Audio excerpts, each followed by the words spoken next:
अस्सलाम वालेकुम जी। ये हफीज़ भाई मेरे सामने बैठे हैं और सन 2000 पूरे से 2000 से ये शुरू हुए इलाज करवाना अपने आप कह लें मुख्तलिफ मैदे से रिलेटेड जो मसाइल पैदा होते हैं। लेकिन आज 24 साल गुजरने के बाद भी इन्होंने जितना भी देसी इलाज करवाया ये आज तक ठीक नहीं हुए हैं। मेरा नहीं ख्याल कि पाकिस्तान का कोई तबीब इन्होंने छोड़ा है। हम कहते हैं कि लिखी हुई ग़िज़ा वाली एक पर्ची देनी चाहिए, वो नहीं इन्हें मिली। एक दो लोगों ने 24 सालों में दी है और वजह यही बनी है कि देसी इलाज करवा के ये ठीक इसलिए नहीं हुए मेरी नज़र में कि इनको ग़िज़ाई प्लान नहीं दिया गया।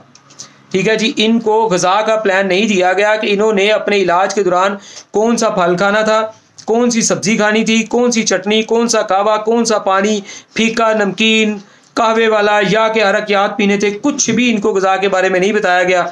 ठीक है जी, अगर वो बताया गया होता तो आज ये ज़रूर सेहतमंद हो चुके होते। और ऐसा भी नहीं है कि इन्होंने इंग्लिश इलाज की कोशिश नहीं की, वो भी अपने हिसाब से उन्होंने करवाया है, लेकिन उससे भी सेहत याबी नहीं हो सकी। ये पैगाम देने का मकसद सिर्फ़ और सिर्फ ये है कि इलाज बिल ग़िज़ा करें। खुद अल्लाह ताला हम सबको हिदायत दे, दवाई के साथ साथ ग़िज़ा का प्लान ज़रूर दें, क्योंकि ग़िज़ाएँ खा के इंसान बीमार होता है और ग़िज़ाओं को दुरुस्त तरीके से खाने के बाद ही शफा मुमकिन है।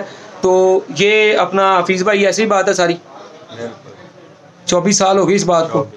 अल्लाह करम करेगा, इलाज करते हैं इंशाल्लाह। हमारे इलाज से अल्लाह ताला इनको बहुत जल्द सेहतयाब करे, उसके बाद ही इनकी वीडियो आप लोगों के सामने इंशाल्लाह आएगी।